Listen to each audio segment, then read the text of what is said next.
Fíjense que ya va a terminar este gobierno, el del presidente López Obrador, termina el último día de septiembre, o sea, estamos prácticamente en la recta final, ¿no? Le quedan pues, lo que resta de junio, unos días apenas, pues julio, agosto, septiembre, 3 meses y 5 días es lo que le queda a la administración del presidente López Obrador y se abre el tiempo, ahora sí, ya se abre el tiempo, ahora sí, para ir poniendo en la mesa de la evaluación qué cosas se cumplieron, qué cosas no. Qué cosas resultaron verdades serias y contundentes y qué cosas no. Porque una cosa es, y se parecen pero no es lo mismo, una cosa es lo que insistentemente y con mucha eficiencia, hay que decirlo y reconocerlo, se repitió desde la propaganda gubernamental que repitió, porque así es la propaganda, el presidente López Obrador un día sí y otro también desde su conferencia mañanera, y otra cosa es lo que realmente sucedió. El trabajo de la propaganda esencialmente es ese: construir una realidad, conformar una percepción que se mueve a partir de los sentimientos. ¿Sí? Aunque suene raro, ¿no? O suene extraño, pero ese es el objetivo de la propaganda. Hay todo tipo de tratados de la propaganda, usted lo puede consultar. Incluso quienes han analizado la propaganda dicen, analizan y dicen, el primer gran propagandista de la era reciente de la humanidad fue Jesús, ¿no? Por la trascendencia que tuvo a lo largo de, pues ya 2024 años, ¿no? Desde que se comienza a la humanidad a contar el tiempo así, antes de Cristo y después de Cristo. Pero si no se quieren entrar en esos terrenos por las connotaciones religiosas, bueno, podemos a lo largo del tiempo ir revisando, ¿no?, los antecedentes históricos de la propaganda y de cómo hemos ido también a lo largo del tiempo, los seres humanos, mezclando o confundiendo el concepto de propaganda con el de la publicidad, que son parecidas, pero no son lo mismo. Es un tema bien apasionante, de verdad, bien interesante. Recientemente, el tema de la propaganda tiene un estigma, tiene una mala fama, porque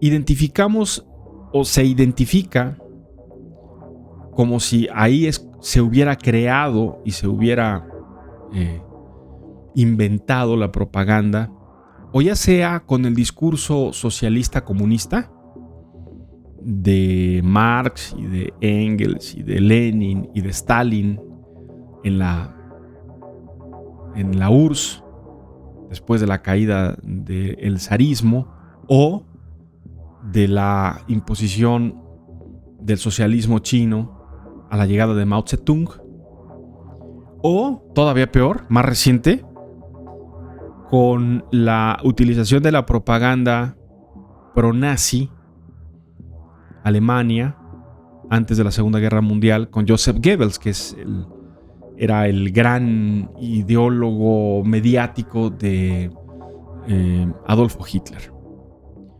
Bueno, como sea, se piense que es bueno o malo, se le ha puesto un estigma a la idea y al concepto de la propaganda, como si fuera algo malo. Y no hay nada más alejado de ello. La propaganda ha existido, y le digo una cosa, va a existir siempre. Siempre habrá quien haga propaganda, que es quien promueve una idea y la sostiene y la sostiene y la repite y la repite y la repite invariablemente. Aun cuando los hechos se contrapongan a lo que está insistiendo el propagandista o la propagandista y le digan, oye, no, es que lo que tú estás diciendo no checa con la realidad. Checa porque yo digo, yo pienso, yo creo, así es, y así es, y así, y no se mueven un centímetro.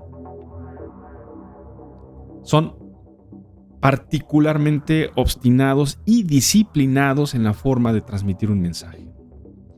Bueno, y le doy todo este preámbulo porque yo no le quiero dejar aquí mi concepto, sino se lo quiero someter a ustedes a su consideración. ¿Qué tanto esta idea de que en México vivimos en un país pacífico, en un país en donde no pasan cosas feas, que son exageración de los medios de comunicación, que son muchas veces cosas inventadas para perjudicar al gobierno, que este gobierno ha hecho un gran trabajo para combatir la violencia y la inseguridad, al punto que tenemos pues un país avanzando, pacífico, y que no pasa nada.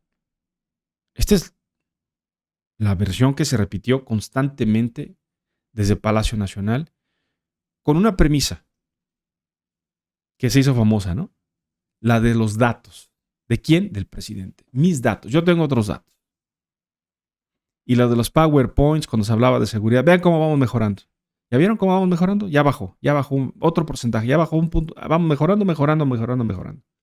Y enfrente, los hechos de violencia, los asesinatos, las ejecuciones, las matanzas, las masacres, enfrente. Por eso se lo dejo como pregunta, como planteamiento, para que usted lo reflexione, para que lo reflexionemos juntos, si ustedes quieren así. ¿Qué tanto esto, insisto, formó parte de una campaña permanente para lastimar al gobierno, para mentir, dicen en el gobierno? Porque lo siguen diciendo. Esta mañana en Palacio Nacional, la secretaria de Seguridad y Protección Ciudadana, Rosa Isela Rodríguez, volvió a hablar sobre el clima de violencia e inseguridad en las pasadas elecciones. Sobre este tema se han dado con esta la cuarta versión. El presidente dijo un día, no es cierto, mataron nada más como a 8. Después salió la propia secretaria y dijo, no, sí fueron como 10. Y después volvió a salir el presidente y dijo, no es cierto, es una campaña falsa, mataron nada más como a 6, o sea, le bajó todavía más. Y esta mañana la secretaria de Seguridad sale y dice, bueno, no fueron ni 6, ni 8, ni 10, fueron 12. 12 los candidatos que en los pasados comicios fueron asesinados. Y con ese argumento, dice la secretaria de Seguridad, Rosa Isela Rodríguez, es falso que hayan sido las elecciones más violentas de la historia, como señalan organizaciones independientes, que han documentado el homicidio de al menos 30 aspirantes y figuras políticas solo en este pasado proceso electoral. Ese es el argumento del gobierno. Desafortunadamente, en este periodo tuvo lugar el homicidio de 12 personas candidatas registradas oficialmente ante los institutos electorales locales. En este tiempo, hemos visto el interés de grupos opositores al régimen actual para generar alarma y la idea equivocada de que México vivió el proceso electoral más violento de la historia reciente. Pero esto no es así. Se trata de campañas que pretenden desprestigio al gobierno. Un comparativo de los homicidios. Es bastante, ¿cómo decirlo?, odioso hablar en números, ¿no? 12 personas, fueron 12, fueron 8, fueron 6, fueron 10. Hay organizaciones que contabilizaron 37 políticos, candidatos, aspirantes a puestos de elección popular asesinados de manera violenta en el pasado proceso electoral. Pero más que políticos, candidatos, aspirantes, son seres humanos que se suman a esta horrorosa, terrorífica, oprobiosa lista que nos debiera doler y preocupar a todos. Tengamos acuerdo o no, estemos de acuerdo o no con lo que dice la propaganda gubernamental, de que es amarillismo, de que es falso, etcétera.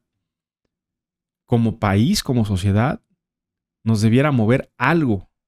Si nos corre sangre en las venas, algo nos tendría que mover para decir, ¿cómo es posible que vayamos a terminar en este periodo de 6 años con más de 100,000 muertos? 100,000 muertos más, ¿eh? Ya va a ir cerrando la cifra. Y van a ser 3 meses de insistir, que es falso que haya sido el sexenio con el mayor número de muertes y de homicidios violentos.